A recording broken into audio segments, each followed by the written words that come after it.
Daf Yomi, Tractate, Bava, page 97b, top of the page with words no saying lo, Matbea Hayotze Be'osa Shah. The debtor gives him a coin that is in circulation at the time with which he repays the loan. And Shmuel says that the debtor can say to the creditor, I am giving you a coin like the one you gave me, although you cannot utilize it here. Go spend it in Meishon, that is a distant place where this coin is still in circulation. Rav Nachman said, Shmuel's statement is reasonable when the creditor has a way to go to Meishon. That is, he intends to travel there, and therefore the debtor can tell him to spend the coin when he arrives at his destination. But if he has no way to go to Meishon, he does not intend to go there, the debtor may not give him these coins. Rather, he must give him coins that are in circulation in their current location. Rava raised an objection to Rav Nachman from a Braita, to Sefta Maser Sheni 1:6. One cannot desacralize, meaning make it unholy, second tithe produce by transferring its sanctity onto coins that are not in circulation. How so? If one had coins of Bar Kokhba, coins of Jerusalem, or coins of earlier kings, all of which are no longer in use, one cannot desacralize second tithe produce by transferring its sanctity onto them. Rava infers, but if one had coins of later, more current kings that are similar to coins of the earlier kings in that they have been invalidated in this location, since they are still valid elsewhere, one can desacralize the second tithe produce by transferring its sanctity onto them. The Braita does not make a distinction as to whether the owner of the produce intends to travel to the location where those coins are in use or not. Rav Nachman said to him, with what are we dealing here? In the Braita, we are dealing with a case where the kingdoms are not particular with one another.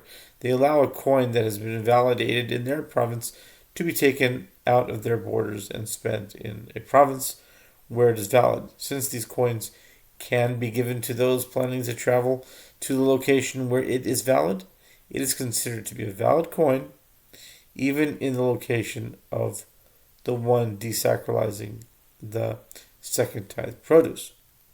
The Gemara asks, but according to this explanation, when Shmuel says that the debtor can repay his debt with invalidated coins only if the debtor intends to travel to a location where they are valid, he is speaking of a case where the kingdoms are particular with each other. If so, how can he bring these coins to Meishon without the authorities confiscating them? The Gemara responds, Shmuel is discussing a case where the creditor can bring them with difficulty, as in a case where the authorities do not search, but if they find any invalid coins, they are particular to confiscate them. It is therefore possible to bring these coins into the other kingdom. Nevertheless, since the authorities are particular, one who does not plan to travel there will not be able to exchange these coins with anyone in his location. The Gemara questions Shmuel's opinion. Come in here, what was taught in a Braita to Sefta Maser Sheni 1:6. One cannot desacralize second tithe produce by transferring its sanctity onto money of Eretz Yisrael. Here, when they, the coins, and their owner are in Babylonia, and one cannot do so onto money of Babylonia, when they, the coins, and their owner are here in Eretz Yisrael, if if one uses money of Babylonia and they are in Babylonia, one can desacralize the second tenth produce. In any event, the Braita teaches, one cannot desacralize second tenth produce by transferring its sanctity onto money of Eretz Yisrael here when they are in Babylonia. And this is stated even though they will ultimately ascend to Eretz Yisrael, as the very purpose of the transferring of the sanctity to the actions is to spend them in Jerusalem. The Gemara answers, with what are we dealing? Okay, we can do this.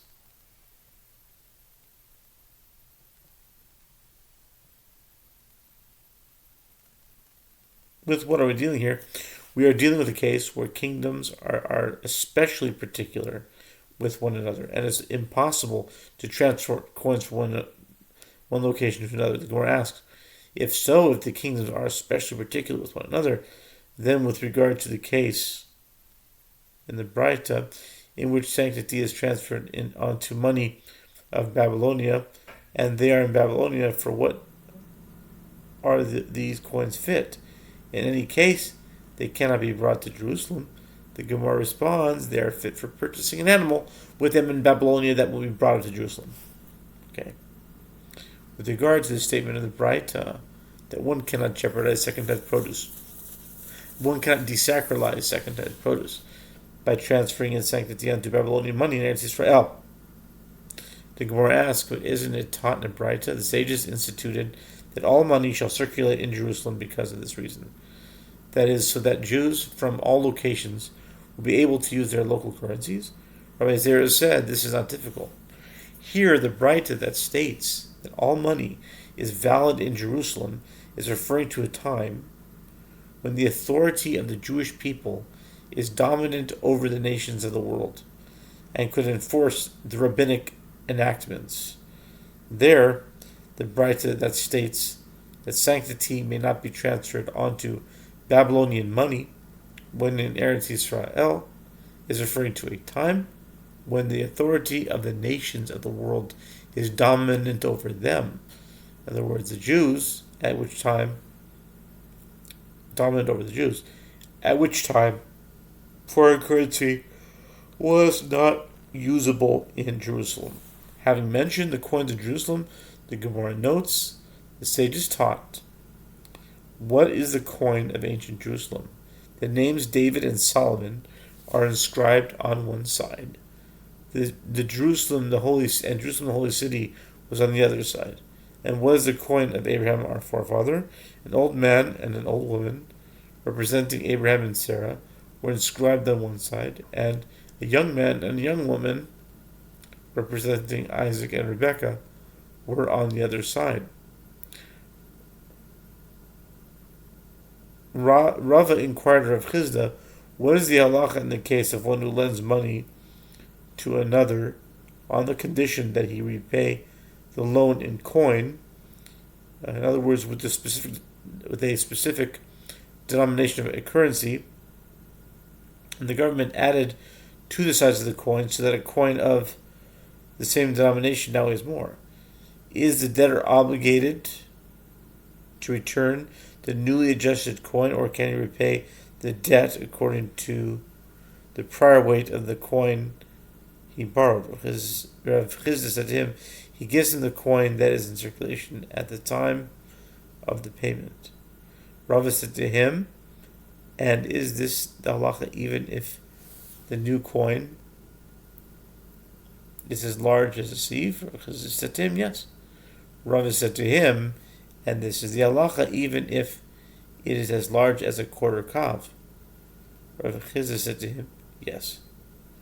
Rava challenged, but by increasing the weight of this coin, the produce has decreased in price. And since more produce can be purchased with this coin, giving it to the creditor as repayment is a form of interest. Rav Ashi said, we examine the situation. If the produce decreased in price due to the change in the weight of the coin, the debt is reduced, for the debtor, and the creditor is repaid with coins that equal the prior value of the loan.